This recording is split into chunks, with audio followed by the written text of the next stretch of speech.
Hello, citizens of YouTube land. Hey. And, yeah, let me scoot in closer a little bit here. There we go.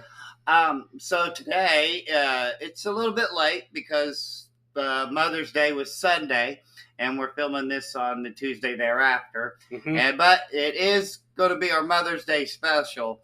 So to all you mothers out there, you're welcome. But also at the same time, I'm sorry.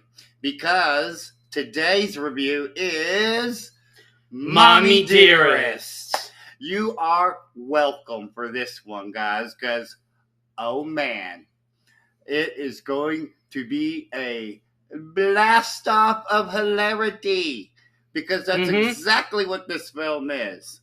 So, it stars Faye Dunaway, and this it was directed by this dude named Frank Perry. Yep, Frank Perry. And it had four different screenwriters. So you know we're going to be in for a fun time today.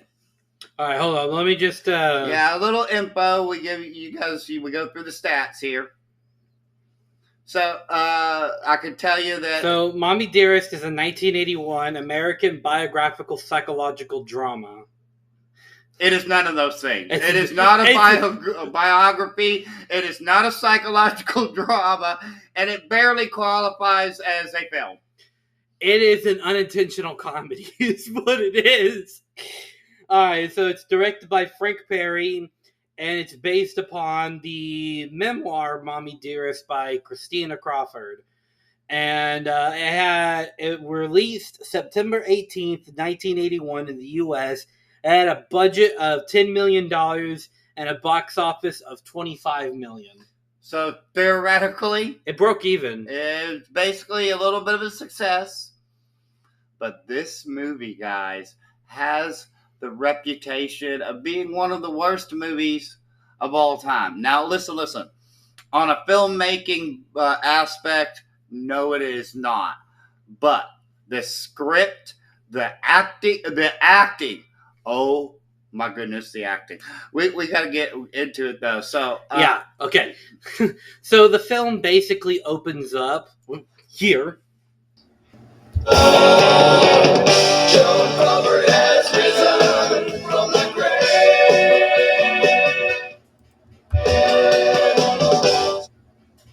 The film basically opens up with Joan Crawford getting ready for the day, right?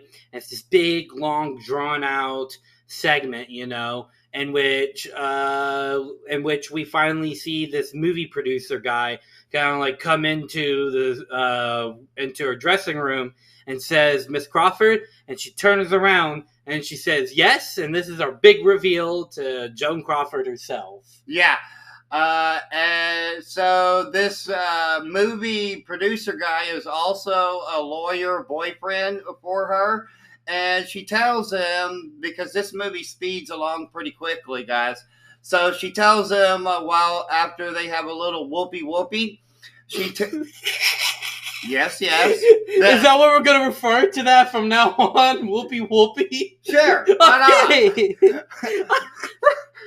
So after they have a little whoopee, she tells him, what I really want is a baby. And the lawyer dude is like, are you crazy? You're too old and you're too washed up and you kind of suck, basically, is what he's telling her. And words. You've been through two divorces already, Mm-hmm. And you're washed up. You're no good. You're a has-been. And she's all, well, I really want a baby. And then he suddenly reverses course, like immediately, and tells her, well, it would be pretty good for publicity. So she's like, you know what?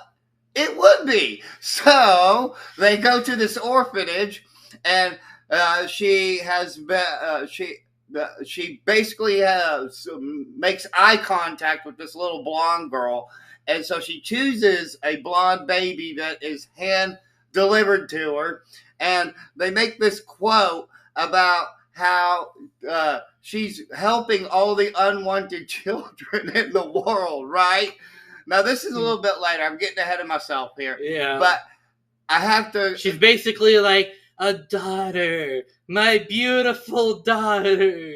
I shall call you Christina. Like she's like giving a name to her sword or something. Be like, I shall call this sword Christina. I'm sorry.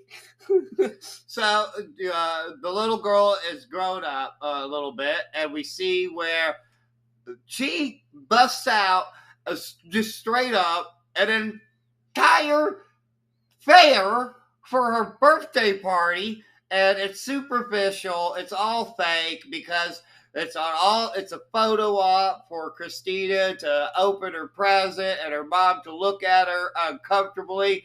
And meanwhile, Christina's kind of like, what's going on here? And gives her this look where she kind of side eyes her and is like, what are you on? What is this about? And we get this a lot. I mean, a lot. There is so much insanity. Go ahead. All right, yeah. So basically, after that,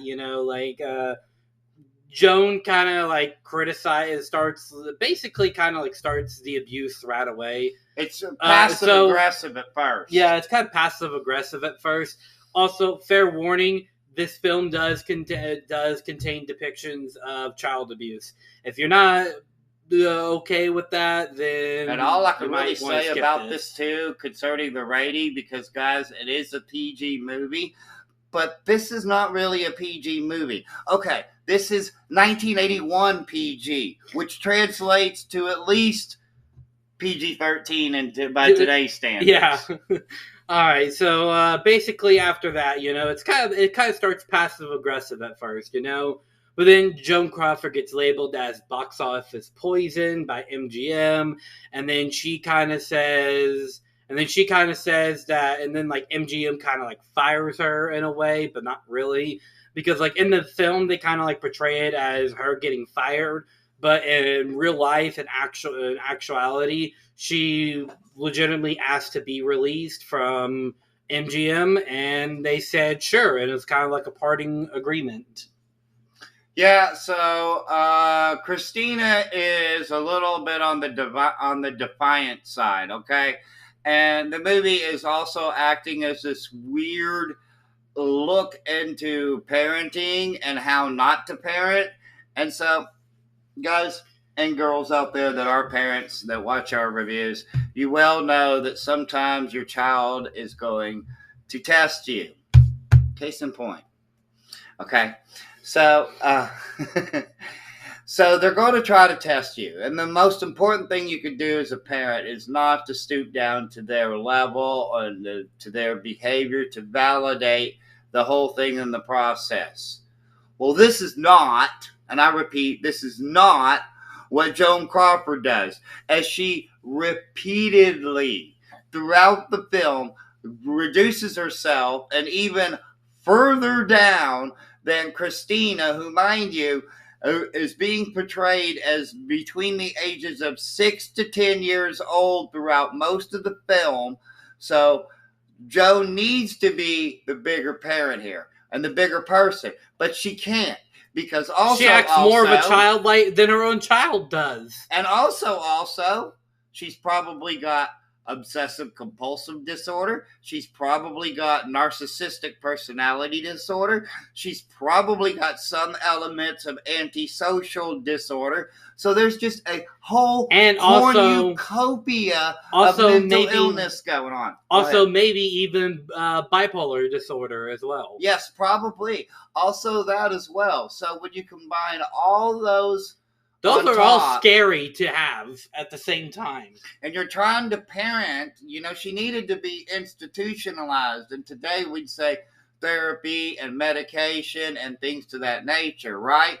Right. This is like the mid 1940s though, guys. So, that did not really happen. So they show this scene. Lost your words, didn't you? I did for a second. They show this scene where she's diving now into the pool, and her mom, Joan, is telling her again and again. And meanwhile, her uncle, daddy / Well, just that. Her Uncle Daddy. That's the best way to go describe him. somewhere else with it, but just her Uncle Daddy says, hey, She's maybe just a kid. take it easy on her. And Joan's like, life is tough. And you can't take it easy on her. Nobody ever took it easy on me. Well, guess what, Joan? You are now the parent, so you have to show compassion and love and support for your child. But does Christina get this? Hell no. Go ahead. All right, so basically, fast forwarding a little bit, Joan Crawford had recently just won an Academy Award for the film noir. I think it's like Mildred Pierce, right? And she just won that award. But then she goes into Christina's room and she sees that one of her dresses, which is $300 by the way, that's already laughing because he knows what I'm referencing to. Here it is, by the way.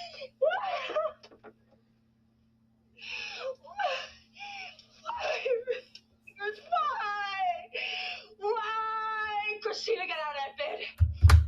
Okay. Wire hangers? Wire hangers? We couldn't really use the actual clip because it does contain the scene of child abuse. So instead, you got Arthur there. But anyways, she sees his dress that's on a wire hanger, and she's like, I spent $300 only for you to put it on a wire hanger? A wire hanger? And like I said, it's insanity. She goes, wire hangers, and she freaks the F out. She really does. Freaks the F out. She's grabbing the wire hangers.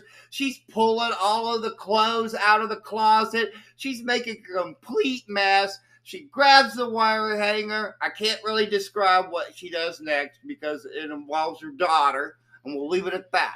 But then, when that's done, she grabs her daughter, takes her daughter into the bathroom where she continues to make a mess, throws comment all over the floor, is crying and screaming at her daughter, and her daughter's crying and screaming back. I don't understand. And the whole thing, you're supposed to feel like, oh my God, like you're supposed to feel sad and sympathy, but no, you're going to be hollering. You are going to be in near tears from laughter. From laughter. Yeah. So anyways, Joan Crawford kind of sends her daughter to a boarding school, you know? Yeah. Oh, yeah. And it's like, whatever happened to wanting to adopt all the unwanted children in the world? Well, it's like, well, you're being too defiant to me, so bloop. Yeah, get out of here. If you're going to act like a woman of the night, I'll treat you like one. Yeah. And so they basically and then it cuts to Christina being a lot older, right? And all that, and she, she's flirting with a boy, right? They're getting to know each other. They want to do a little whoopee themselves. And so they're there's teenagers, a scene so they're about to do that when the other girl that the boy's kind of been talking to catches them and then tells the boarding school. So and then it cuts to Joan Crawford. Joan Crawford. Nah, I'll leave it at that. I'll just use this clip here and boom, there you go. So, anyways, she freaks out, right, at the boarding school, at the head of the boarding school, right? She freaks out at her, and she's like, is this like a learning institution or a teenage brothel? and I gotta say, well, it's both, actually. So, on the way home, she's like, is that what you learned at that school? Boys and booze? Well, Joe, where in the world do you think she learned it from? From the numerous uncles and all of the scotch and rocks that your daughter were pouring for her uncles. Yeah. So anyways, in the she's like, and then go ahead now. This Okay, I'll go ahead. No, I got it. So then okay, I can do this. No, I can't. You got to do this now. All right. I'm just thinking about what I'm going to be editing So the here. confrontation happens. It's really blown up to this point where it's Christina versus Joan Crawford. Only it's not Joan Crawford anymore because suddenly, out of nowhere, a freaking demon possesses Joan Crawford. You don't believe me? Here it is.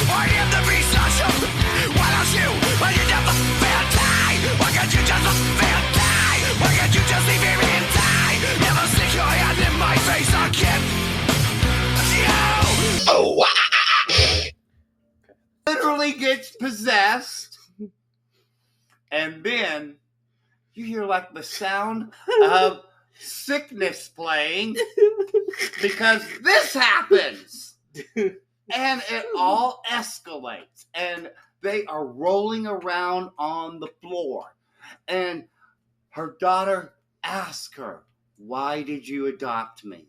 And then we get a Freudian slip. And what was that Freudian slip, you might ask? Go ahead. What was it? It's when you say the quiet part out loud, in which she says a little publicity, and then she's like, "Wait, that's not the truth."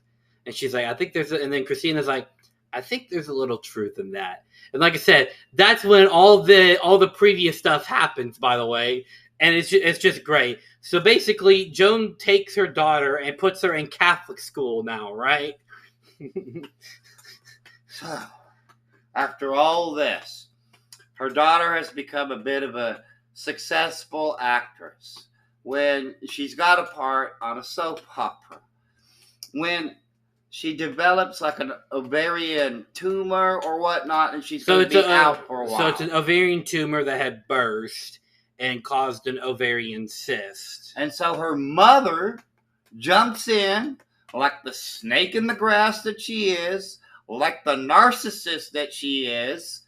She jumps in, she swoops in, she takes her place, and gets an award for it that her daughter then has to accept for because she's basically on her deathbed. And in the aftermath of it all, they reveal that in the end, Joan Crawford leaves her children with nothing. But is that all that happened? No, because they leave out something pretty important. The fact that Christina and Christopher both sued and got a little bit of the settlement back with $77,500 for each of them, not just combined, but for each of them. So really, it was both of her children that got the last laugh. Well, yeah. So guys, that was Mommie, Dearest, and what can be said? Words cannot describe just how insane this movie actually is. Every bit of it is over the top and dripping with hilarity. None of it is played seriously. Although they were attempting to play it seriously, none of it is played seriously. That's probably one of the main reasons why it got a worst movie, and it won like 5 different Razzies. We kind of forgot to mention that part, but yes, this movie won 5 Razzies, and yes, Faye Dunaway won one for her portrayal of Joan Crawford, because also, guys, Christina came out and said that this movie was not accurate, which we all kind of know because we mentioned some of that, is that the movie's highly inaccurate. And Christina came out and was like, yeah, none of that stuff really ever happened. It was more mental and emotional than the physical parts that were shown in the film. Yeah. So But guys, it has to be seen to be believed. If anything, mothers out there, once again, it is an exercise in how not to be a mother. And for that alone, and for the entertaining purposes that this film will inevitably get, because also, fun fact, if you want to, you can turn this into a drinking game. You can take a shot every time the words "Mommy, Dearest," or every time the words "I'm sorry," or every time the words "Christina, darling" are uttered in the film. Yep. So with that alone, I have to give it 3.5 out of 5. What say you? It has to be at least a 3. Yeah, it is definitely a fun time, guys. Would you probably watch it multiple times? Maybe not. But is it great for a laugh? If you want to laugh at something bad, absolutely. So with that being said, guys, what do we got next on the docket? Because I hadn't really planned on the next one. What do you want to do next? Oh no, we'll just drop it when we drop it. All right, so the next one will come out whenever we decide what the next one's going to be. I have some ideas. I do too. So with that being said, guys, I guess we got to kind of do a little bit of an outro here. So if you have seen Mommie, Dearest, and you believe that it is the best drama film of all time, then the only thing I can think of is that perhaps have you watched The Whale? And also perhaps were you dropped on your head and you have a brain injury?